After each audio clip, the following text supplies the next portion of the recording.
Hey everyone, just a quick Dodgers update. We have Teoscar Hernandez, number 3, Will Smith, number 15, Max Muncy, number 26. And for anyone who's been enjoying the show, it's really helpful just to get a review or a rating. So if you have a second, go to iTunes and click on that rating button or leave a review. Again, really helpful to spread the word and grow the show. Okay, here's the show. As I was working on this episode, I was thinking of some of the biggest moments in baseball history, like Babe Ruth calling his shot in Game 3 of the 1932 World Series, when he pointed or supposedly pointed to center field before hitting a deep home run to that very spot. Or Bobby Thompson's shot heard around the world in 1951 to help the Giants clinch the pennant against the Dodgers. There's Carlton Fisk's 1975 World Series home run, where he's hopping and waving and willing the home run to wrap fair around the foul pole, which it does. And Joe DiMaggio's 56-game hitting streak in 1941. And this same year, 1941, Ted Williams went into the final game of the season hitting exactly 400. It had been 11 years since the last 400 hitter, and Williams was given the opportunity to sit out to preserve his average, because if he had a bad day, he'd dip below 400. Well, Ted Williams said, no, I'm going to play. And he did play both games of a doubleheader and went 6 for 8, lifting his final season average to 406, the last time a player has hit over 400. So what do all these events, these iconic stories have in common? The baseball bat. These are all offensive achievements that wouldn't have happened without the bat. Where the baseball glove is intimacy and love and even romance, the baseball bat is action and drama and glory. I mean, when you think about it, the bat is the workhorse for baseball marketing, for keeping it alive. It's the go-to promotional tool. Sure, you have diehards, purists who follow baseball and go to the games for the pitching, the fielding, the whole package. But the bat is what brings fans to the games. The crack of wood against leather and the possibility of great tension coiled so tight until pop. And sure, this tension can happen on the pitcher's end, but it's not the same as 2 outs, bottom of the ninth, and the man at the plate smacks it out of the park. There's no greater drama, and this sequence of events, because of the baseball bat, has created dozens of legends who've transcended the sport and really helped this strange, idiosyncratic game continue to burn so strong in the minds and hearts of millions of people across the planet. Tonight, in part 3 of this series, The Tools of Ignorance, I'll explore the baseball bat, where it came from, what it's meant to the game, and how it could be leading to a reckoning, one way or another.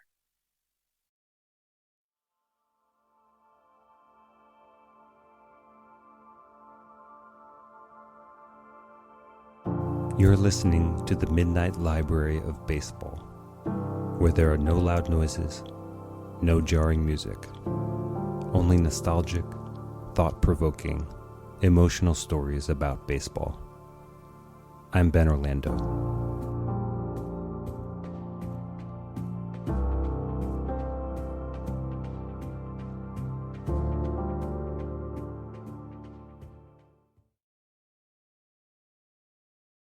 In his book, A History of Baseball in 100 Objects, Josh Leventhal's second object is a book titled A Little Pretty Pocketbook from 1744. The book is noteworthy because it contains the first mention of a sport called baseball.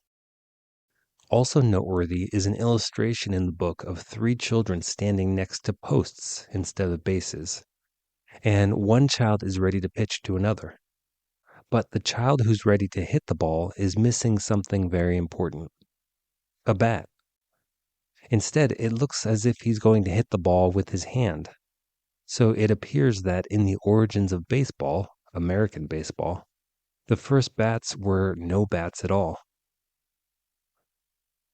Speaking of origins, there's an iconic Simpsons episode in the first season where Homer Simpson joins a softball team. And a la the natural, Homer makes a bat out of a tree that was struck by lightning. He calls it Wonder Bat and proceeds to wallop home runs with it game after game. And soon after this, you see all of Homer's teammates with their own homemade bats. Some of them carry piano legs or stairway banisters. One guy holds up a prosthetic leg he plans to use as a bat. And it's silly, sure, but really not too far of a stretch from the early days of baseball. As Stephen Bratkovich pointed out in his comprehensive article on the history of bats, in the 1840s there was a BYOB policy, or bring your own bat, to the game. And Bratkovich wrote, quote, "The earliest bats were quite primitive, akin more to a club than what we think of as a bat in the 21st century. Some bats came from tree limbs, and some began their life as axe handles." End quote. According to historian Peter Morris in his book A Game of Inches, players made bats from all kinds of wood: ash, hickory, maple, pine, willow, poplar, elm, spruce, you name it. And Morris added, quote, "Of course, beggars couldn't be choosers, and when nothing else was on hand, portion of a stout rake or pitchfork handle was much in demand." End quote. Just take a second to imagine a man standing at the plate taking practice swings with an axe handle, or even better, getting ready to swing with his hand. Modern players owe their bats to this crazy evolution, and to the man or men who at some point looked down at their hands and thought, I wonder if my axe handle would work better than my hand. And then, I wonder if a longer, thicker club would work better than this handle I just tore loose from my broom. For a while, flat bats were popular, similar to cricket bats. And there was even the four-sided bat, which, in addition to having difficult angles, tended to break easily. In the grand scheme of things, it didn't take long for standardization, with a maximum length of 42 inches agreed upon in 1869. And in 1895, the diameter was set at 2¾ inches, later capped at 2.61 inches. But within these parameters, there was still a lot of room for experimentation. Also, bats in the early days had flat, shaved-off ends of the barrels, but soon they rounded them for better balance, and sometimes they also cupped the tops, which you still see today. For those of you who don't play, just imagine the top of the bat scooped, so there's an inverted dome cut into the top. This is for weight and balance. Some players like it and some don't. Now, weights were a different matter, and for this part, it's helpful to translate ounces into pounds. So 16 ounces equals 1 pound. And in the early days of baseball, bats were really heavy compared to today, which is pretty strange when you consider that weightlifting and building muscle weren't really accepted in baseball until the 1970s. So today you have all these muscle-bound men who are wielding these really light bats. Derek Jeter, a modern player for the Yankees, for instance, used a 32-ounce bat, while in the 1900s and 1910s, Honus Wagner used a 38-ounce bat. Ty Cobb used a 40-ounce bat, and Babe Ruth used bats that weighed 47 and sometimes 50 ounces, although the 50 ounces were more for practice. But this is a difference of more than a pound here, which is considerable when you're talking about a batter having 150 milliseconds, less than a quarter of a second, to start and finish his swing. But hitters had different goals during the dead ball era, which was from 1900 to 1920. Back then, they choked up on the bat a lot and tried to slap the ball more than swing through it like Babe Ruth.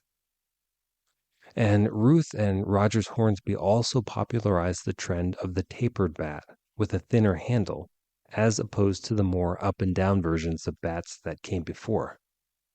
According to Stephen Bratkovich, quote, Rogers Hornsby is often overlooked as the player who popularized the practice of using a thin-handled bat. Hornsby realized that a thin handle enabled him to get the bat head through the hitting zone more quickly. End quote.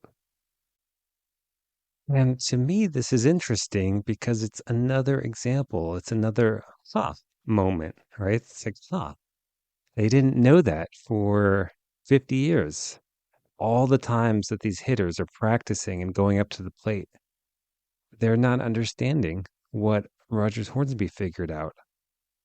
And it's just another one of these moments and why history is so great, because it makes you see all the times that humans didn't figure things out when it might seem obvious in retrospect. And it's like, okay, what am I missing right now in my life? Things that just are, that seem like they just are the way they are, but maybe not. Maybe something can be different. The consequences of thinner, lighter bats was more short-lived bats. Cleveland Indian Joel Sewell, who played in the 1920s, supposedly used the same bat, like the exact same bat, for 14 years. And he was able to do that because his bat was heavy and it didn't break. On the other hand, there was Phillies hitter Pete Incaviglia in the 1980s, who went through 100 bats in a season. But going back to the early days, there was a lot of experimentation with bat design, even within the regulations. There's a good article by James Stamp on the Smithsonian website with some great pictures of innovative bats, like crazy looking bats. There's the mushroom bat, which looks like a normal bat, except at the bottom where your hand goes, instead of a normal lip, there's what looks like a long mushroom cap. The intent was to provide a counterweight to the heavy top part. Then there's the LaJoie bat, named for one of the greats of the day, Nap LaJoie, who helped design and endorse the bat. So with the LaJoie bat, you not only have that traditional cap at the bottom, but you have a second pronounced ring a few inches up, which supposedly would provide better grip. To me, this seems like a good idea, right? It keeps your hand in place. It reminds me of a guard on a sword, that second part that comes out above the hand. Now, some of you who know more or who've played a lot can weigh in on this, but I wonder why LaJoie's bat didn't catch on, because it didn't. And, he was a premier hitter of the day, so you think he knew what he was doing. So why didn't this bat catch on? There's also the banana bat, which was patented in 1906. Let me try to describe the banana bat. So imagine a cartoon where a character has a long pipe and hits another character in the head. So now the pipe has this head-shaped dent in it, but then it goes straight at the end. That's what the banana bat looked like. It was straight and then a curve and then straight again.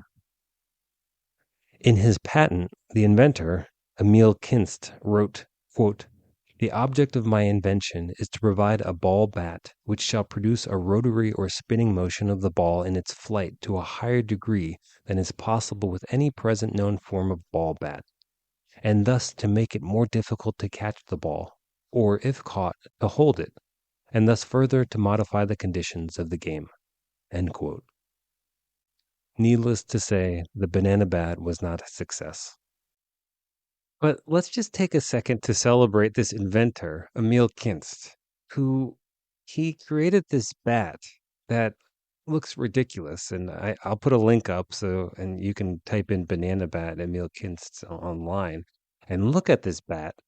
And, he took the time to invent this, to think it up, to design it. He created these actual prototypes and the effort to get a patent, to go through all that work thinking that this could succeed in the major leagues. I mean, it's amazing. So nice job, Emil Kinst. When it comes to the history of the bat in the major leagues, though, this important tool for many years is almost exclusively tied to one brand, the Louisville Slugger. And it's pretty amazing that there was such a dominance from the start for this one brand. But this has to do with several factors. But first, where did the Louisville Slugger come from? In a book on the Louisville Slugger, authors David Maggi and Philip Shirley tell the origin story, which starts with a ball player named Pete Browning, who played for the Louisville Eclipse. And because he was such a good hitter, Browning was known as the Louisville Slugger. Well, one day in 1884, Browning was up at the plate, and 17-year-old John Bud Hillerich was in the stands when Browning broke his bat. Now, Bud Hillerich worked at his father's woodworking shop, and while his father Frederick was busy making bedposts, railings, furniture, butter churns, etc., young Bud was playing hooky by first playing baseball and then, when he hurt his shoulder, watching the local teams. So when Pete Browning broke his bat, Bud walked down and offered to make him a new bat. And the day after he received his new bat, Pete Browning got 3 hits. And the Louisville Slugger had a new bat. He dubbed the Louisville Slugger. It's a great story, and it makes sense timing-wise. And it's also not true. In his book, A Game of Inches, Peter Morris set the record straight. This particular origin story actually began in 1937, when Arlie Latham, a former Louisville Eclipse in the 1800s, said that it was him who wandered into the Hillerich shop after he broke his bat during a game. And then the story appeared in the Sporting Goods Dealer 2 years later, except Latham's name was replaced with Pete Browning. According to Morris, quote, "It must have struck a chord because it was reprinted in the famous Slugger yearbook for the next decade and supplemented with new and increasingly melodramatic details. By 1949, Bud Hillerich was tugging on Browning's sleeve to offer him a bat." End quote. But whatever the origin story, it is true that young Bud Hillerich loved baseball, and his woodworking father, Frederick, most definitely did not. But Frederick still allowed his son to indulge in this passion, and in 1894, Bud trademarked the name Louisville Slugger, and he continued to refine the manufacturing process for making bats, while promoting his product to ballplayers. According to Maggi and Shirley, quote, "The bat business became so popular that Frederick could no longer deny either its progress or its potential, and made his son Bud a partner in the business in 1897, changing the company name to J.F. Hillerich and Son." End quote. But a real shift in the company came in 1918, when they signed an up-and-coming but still unknown ball player for an endorsement deal. Can you guess who that player was? George Herman Babe Ruth. And they signed him for $100, around $2,000 today. What some people might say was the deal of the century. Timing is everything, and timing worked out great for Hillerich and Bradby, which was the new name after ownership change. Babe Ruth endorsed the Louisville Slugger, and he and other players had autographed lines of the bat.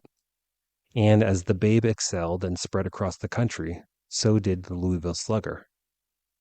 By the 1940s, more than 90% of professional ball players were buying and using Louisville Sluggers. That's one hell of a monopoly. But as big as the company was, it allowed for personalization. And no ball player took advantage of this more than the splendid splinter, Ted Williams. Again, the last ball player to hit over 400, 83 years ago. From the book titled Sweet Spot, 125 Years of Baseball and the Louisville Slugger, quote, "As a player obsessed with hitting, Ted Williams didn't just want a good bat or even a great bat. He wanted the very best bat from the best wood, with the perfect weight and length. He wanted to understand what made a bat as good as it could be, and spent time with the craftsmen who made Louisville Sluggers. In fact, he once called his first visit to the Louisville Slugger Bat Factory quote, "one of the greatest things I ever did in my life," end quote. And Williams was definitely obsessed. He climbed through piles of lumber at the factory to find the perfect piece.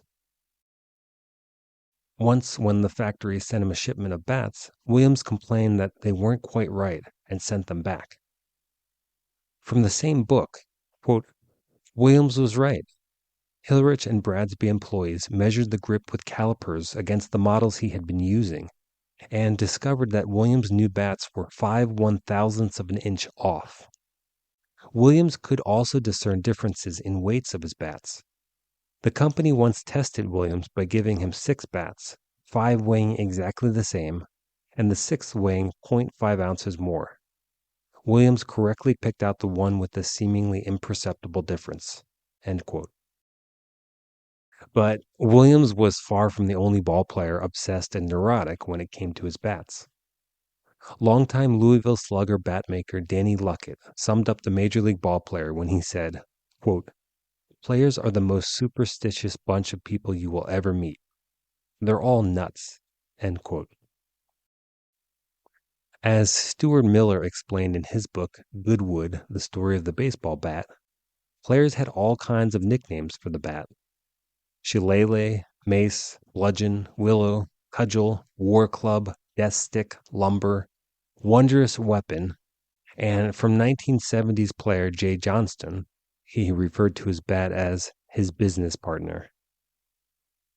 Babe Ruth would line up 20 bats and try each one, searching for the magic, which was different from game to game. Johnny Mize, who played in the 1940s, had not just 60 bats, but 60 varieties of bats for different situations and pitchers. Pete Rose, after each game, would clean his bats with alcohol so he could see exactly where he'd struck the ball during each at bat, and then make the necessary adjustments. I already mentioned Joe DiMaggio's hitting streak, but because of DiMaggio's unique relationship with his bat, his streak nearly ended well short of the eventual 56 games. On June 29th, DiMaggio was set to play a doubleheader and had the chance to tie and break George Sisler's 41-game streak. And DiMaggio did tie the record in the first game. But before the second game, someone snuck into the locker room and stole DiMaggio's bat. Now, hitters, especially at this time, took great care to customize and shape their bats. And this was true for DiMaggio. He'd made his bat exactly how he liked it, and now it was gone. He had no choice but to try a different bat, and he went 0 for 3 in his first 3 times up in the second game. But then teammate Tommy Henrich reminded DiMaggio that he'd borrowed one of DiMaggio's bats earlier in the season, and he still had it. He offered it to DiMaggio, who accepted it, and used the bat to break Sisler's record the next time up. After the game, DiMaggio went on the radio and offered 6 new bats to the anonymous bat thief in exchange for DiMaggio's original bat. And DiMaggio also supposedly reached out to the New York criminal underground to see what they could find. Whatever he did worked because the bat found its way back to DiMaggio, who went on to demolish the hit streak record. Like DiMaggio, many players were protective of their bats. Mark Grace and Joe Orsulak tossed their bats if pitchers touched them. According to Grace, quote, "Pitchers suck all the hits out of bats," end quote. And one of the great hitters of all time, one of my favorites, Wade Boggs, didn't like it if anyone touched his bats. According to Stuart Miller, quote, "When fellow infielder Mike Gallego picked up one of his bats in the clubhouse to test it, Boggs grabbed it back, broke it in half, and dumped it." End quote. And what worked for one player certainly didn't work for another. "When you're going good," said Richie Ashburn, "you want to take care of your bat." According to Miller, quote, "In the 1970s, Jose Morales nurtured his bat by taking it wherever he went and occasionally smothering it with kisses. In the 80s, Leon Durham had his mother pray over his bats." End quote. More unique habits included Hall of Fame second baseman Eddie Collins burying his bats in a dunghill to toughen them up. while Giants ballplayer Frankie Frisch hung his bats in a barn like cured meat, and Jim Frey soaked his bats in motor oil. Then there's Major League slugger Orlando Cepeda, who'd throw away a bat after one hit, believing the bat had used up all its mojo. Regarding Cepeda's habit, an employee at Louisville Slugger said, quote, "One year we sent him more bats than we sent to some minor league teams." End quote. Then there's the habit of bat bouncing. In the 1800s, Major Leaguer Hugh Duffy would bounce pieces of wood off the floor and listen for a ring. He'd then use the best-sounding sticks to make his bats. According to Miller, this strange habit gained life again in the 1990s. Quote, "Big hitters like Edgar Martinez, Dante Bichette, Vinny Castilla, and Cecil Fielder were all ping practitioners, holding a new bat up to their ear, tapping the end, and listening for the bat's pitch. A high tone supposedly equaled solid wood, and thus became a game bat. A low or dead tone was consigned to batting practice or the scrap heap." End quote.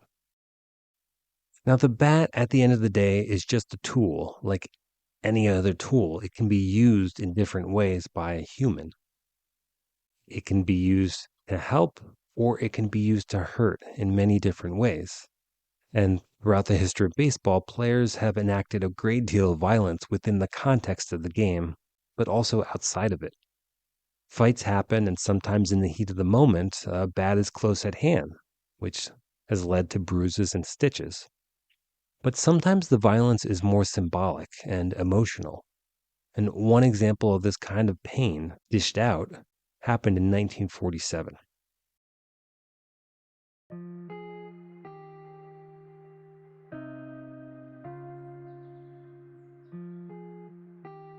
If you like the show and crave more content, you can become a Patreon member, where you'll have access to additional audio episodes, video interviews, and other articles and images linked to the show.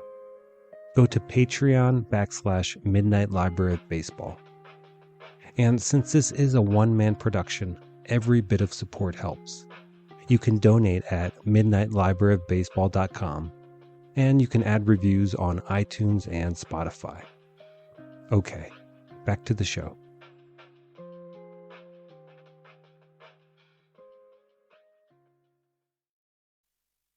At the same time the Brooklyn Dodgers were trying to protect black players like Jackie Robinson, Roy Campanella, and Don Newcombe, other teams were not so caring.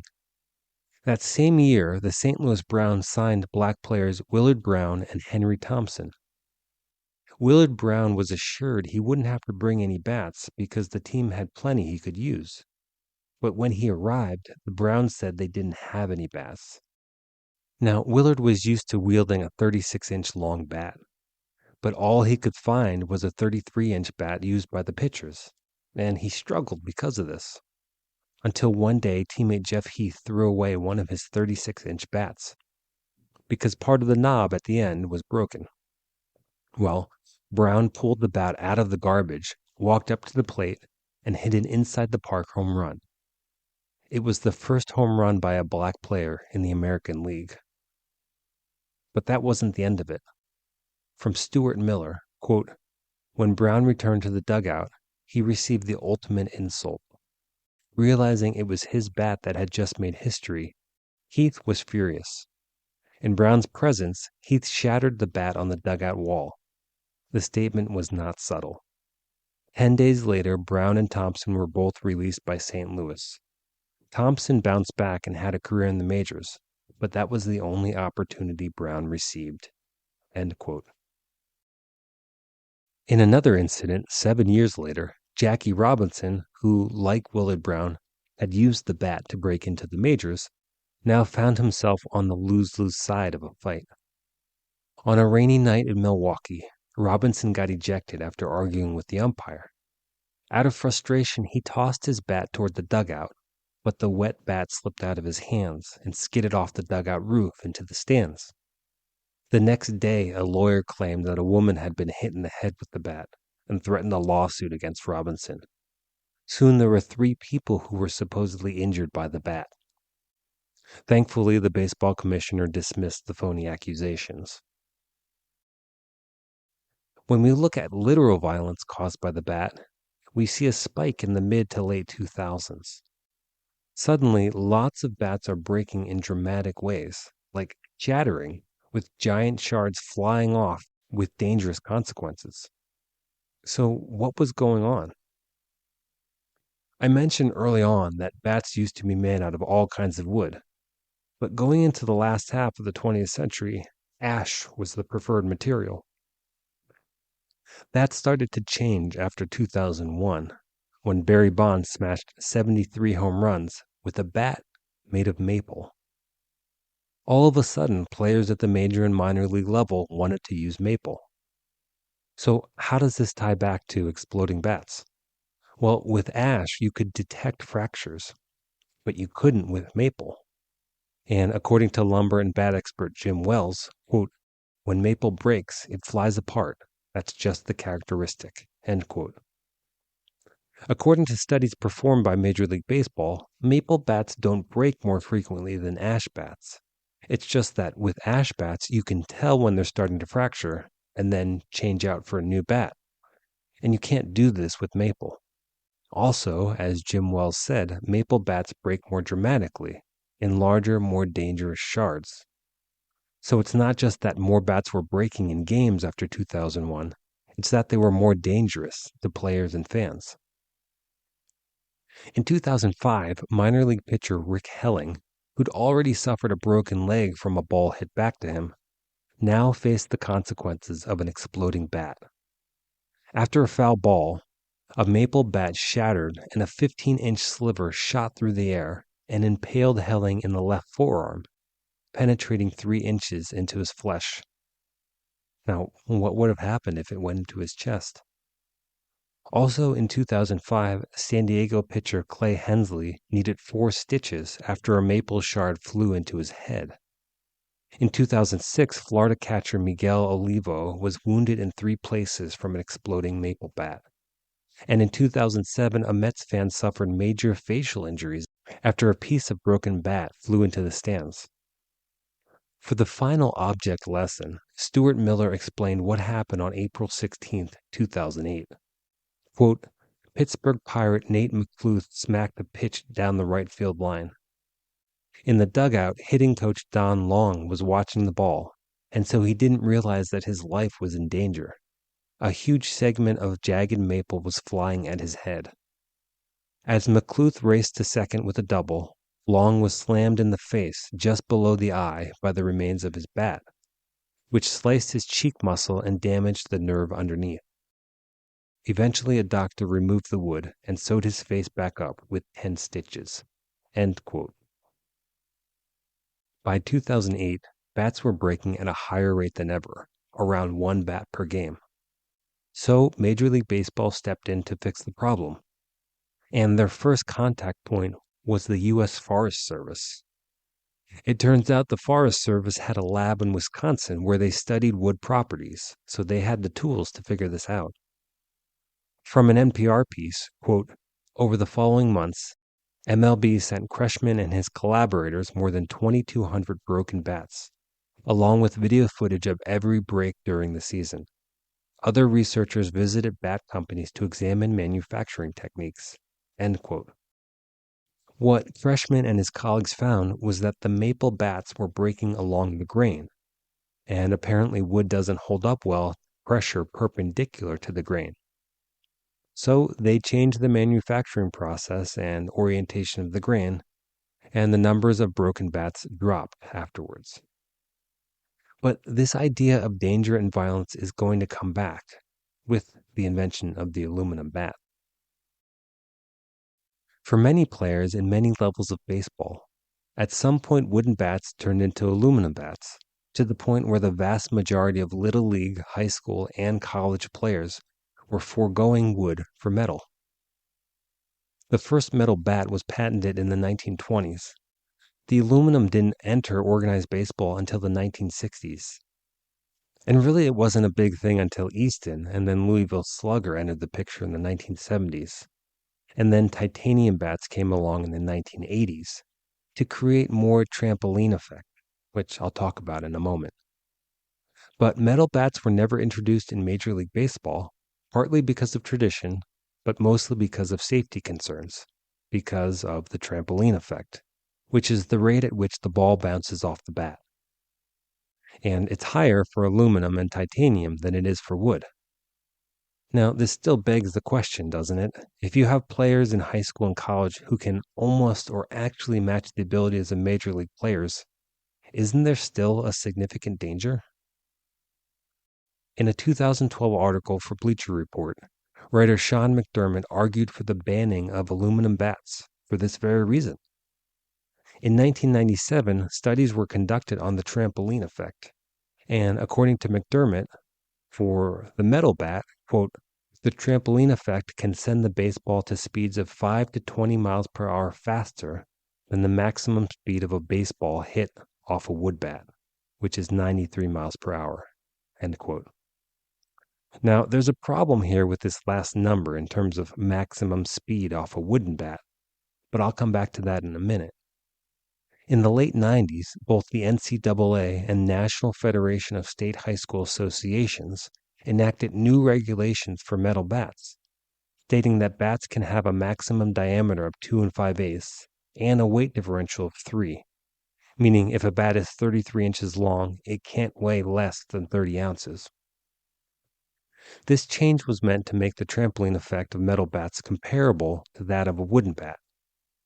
But as McDermott argued, aluminum bats were still dangerous, as was the case in 2003, when an 18-year-old high school pitcher was killed after he was hit in the chest from a ball struck by an aluminum bat. The boy's family sued Louisville Slugger, arguing that because of the bat's trampoline effect, the pitcher had no way to react fast enough, and the family won the case and $850,000. Now, let me return to that quote about maximum exit velocity off of a wooden bat. It said 93 miles per hour, but that's not true. And this brings us back to dangers in the major leagues with the wooden bat. The highest ever exit velocity of a ball off a wooden bat came from Giancarlo Stanton in 2021, which was 122.2 miles per hour. This year, 2024, the highest velocity came from Shohei Ohtani with 118.7 miles per hour. What does this mean? Well, if you flip it and have the pitcher throwing a ball at 115 or 120 miles per hour, can the hitter react and get out of the way? Probably not. So when it's coming off the bat, a major league pitcher doesn't have much chance of getting out of the way of a ball hit that hard, which is pretty scary. Bat technology isn't necessarily improving, it's the hitter. Or maybe exit velocity was always high because they didn't measure it until a few years ago. Maybe Babe Ruth and Lou Gehrig would have ridiculous exit velocities, or Mickey Mantle. To hit a ball 500 feet, you probably have to have a pretty high exit velocity. And I just can't understand it. With so many players hitting the ball so hard, and the short distance between the batter and pitcher, how has a pitcher never been mortally wounded, never been killed? I mean, pitchers have been hit, but never fatally. It seems miraculous, or it seems inevitable that it's going to happen.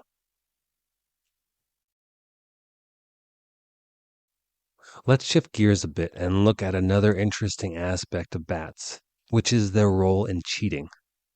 One of the biggest cheating scandals having to do with bats is the George Brett pine tar incident, which I've covered before in a previous show.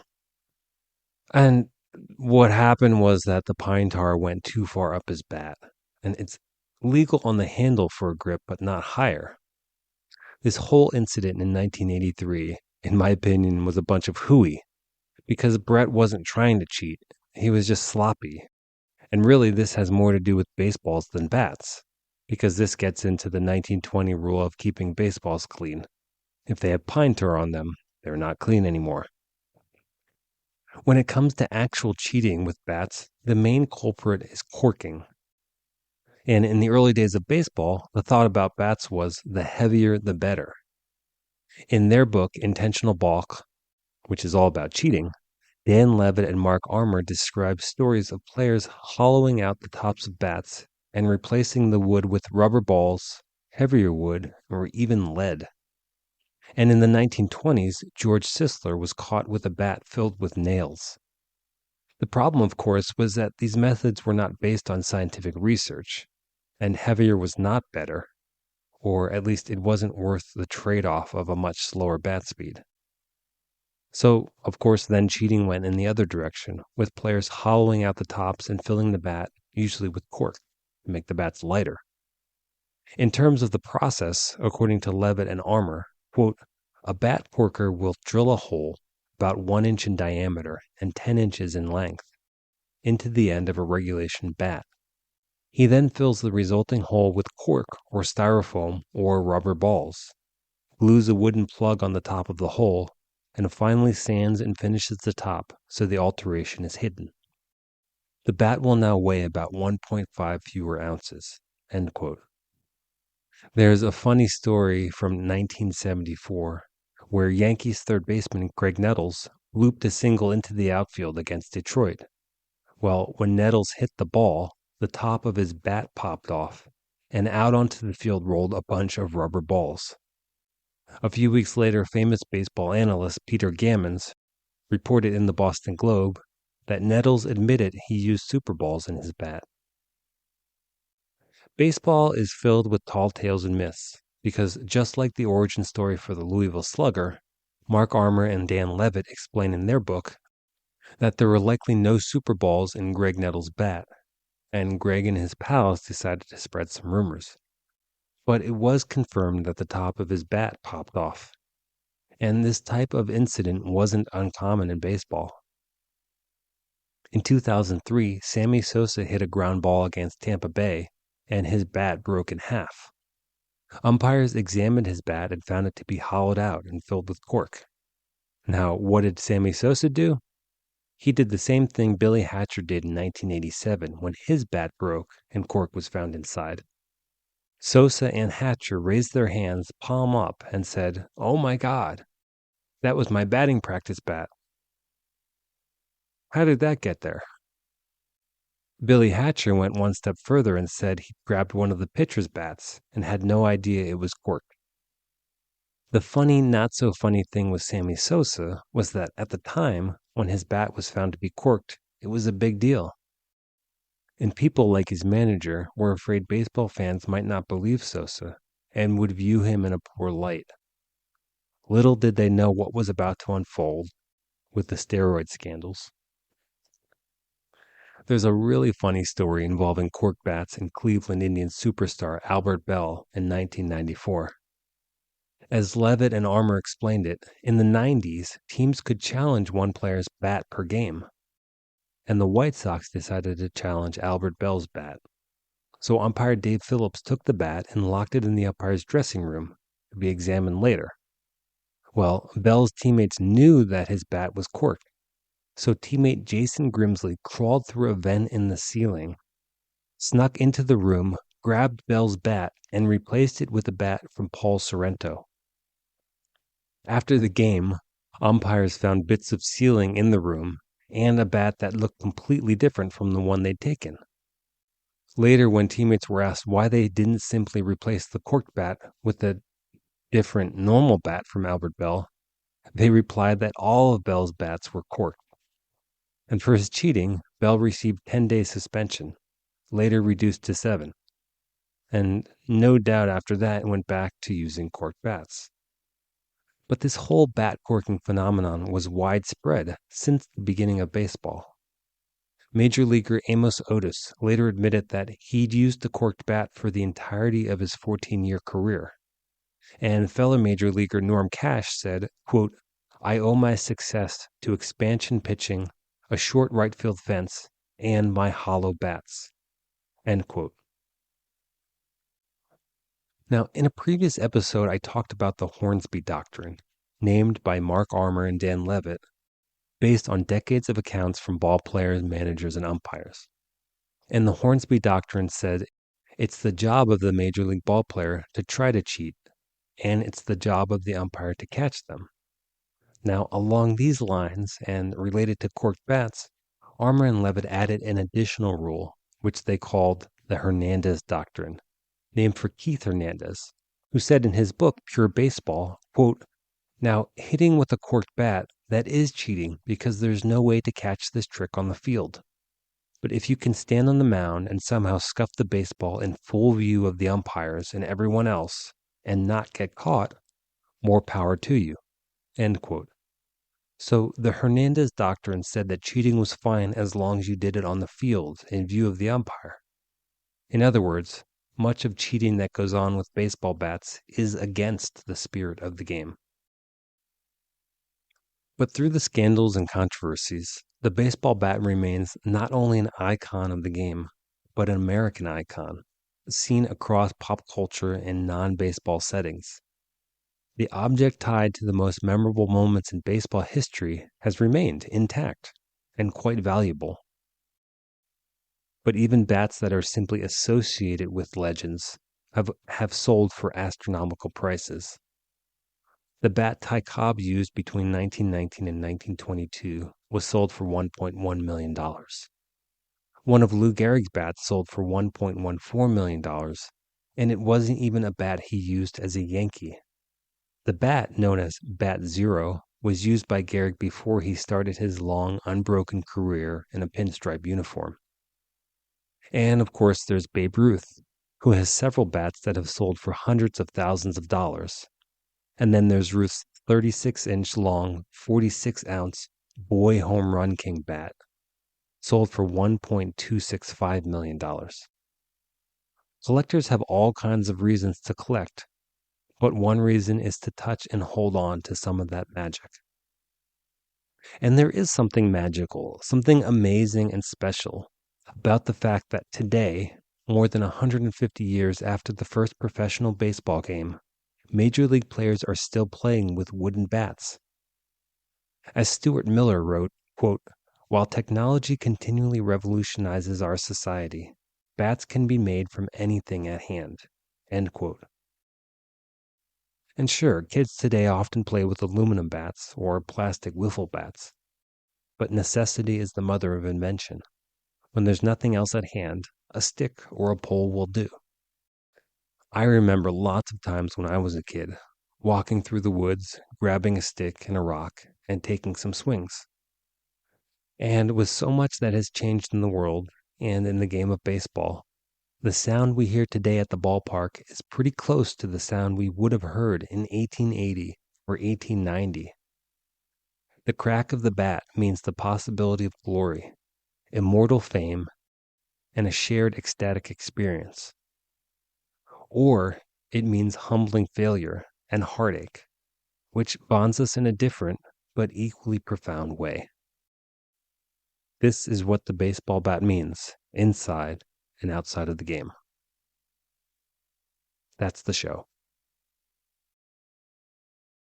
I'd love to hear what you think about this topic, so please share your thoughts on Instagram at Midnight Library of Baseball. You can also go to my website, midnightlibraryofbaseball.com. You can go to Facebook or at the many platforms hosting a podcast. You can also send me an email at midnightlibraryofbaseball@gmail.com. And if you like the show, please leave a review on iTunes or wherever you listen. And feel free to donate on Podbean or at my website. The music is A Long Way by Sergei Pavkin at Pixabay. Good night.